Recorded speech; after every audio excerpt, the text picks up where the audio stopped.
मुख्यमंत्री विद्यालय सुरक्षा कार्यक्रम में आप सबों का स्वागत है। आज मई महीने का तीसरा शनिवार है और हमारा आज का विषय है चक्रवाती तूफान और ठनका से होने वाले खतरे और इनसे बचाव के संदर्भ में जानकारी। आइए सबसे पहले जानते हैं चक्रवाती तूफान होता क्या है।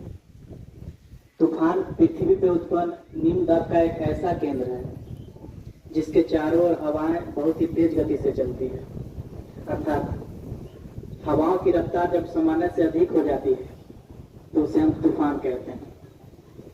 अधिकतर ऐसा देखा गया है कि गर्मी के दिनों में हवाएं गर्म होकर ऊपर उठ जाती है और उनके जगह लेने के लिए आसपास के ठंडी जगह से जो हवाएं हैं वो बहुत ही तेज गति से आती है।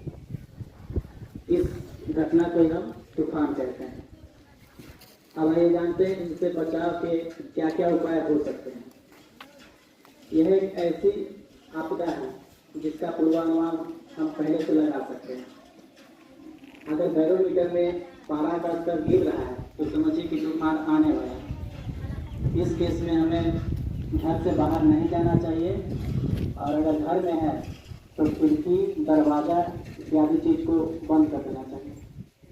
साथ ही बिजली के जो भी उपकरण है उनका लाइट काट देना चाहिए। हो सके तो मेन स्विच से ही उसका लाइट काट देना चाहिए।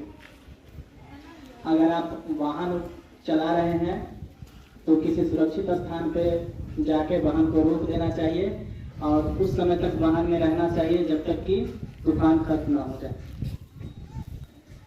इसके साथ ही अगर आप खुले मैदान में हैं तो हमें अपने कान को बंद करके दोनों पैर को सटा के और बैठ जाना चाहिए उस समय तक जब तक कि तूफान खत्म ना हो।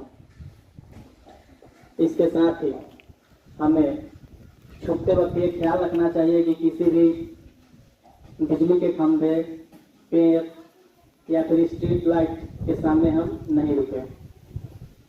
अब आइए जानते हैं ठनका से बचने के क्या क्या उपाय हैं। अधिकतर ऐसा देखा गया है कि तूफान के साथ साथ बारिश भी होता है और साथ साथ बिजली भी गिरती है। तो इससे बचने के लिए हमें सबसे पहले समूह में नहीं रहना चाहिए। अगर हम लोग समूह में हैं तो अलग अलग हो जाना चाहिए। अगर हम छाता का इस्तेमाल करते हैं तो उस केस में ऐसे छाता लेना चाहिए जिसका डंडी जो हो वो लकड़ी का हो। साथ ही अगर हम गीले स्थान पे हैं तो सूखे स्थान पे चला जाना चाहिए और कोशिश ये करना चाहिए कि अपने पैर के नीचे लकड़ी या फिर कोई सूखा जंगल झाड़ रख लेना चाहिए। आज के सुरक्षित शनिवार में इतना ही। धन्यवाद।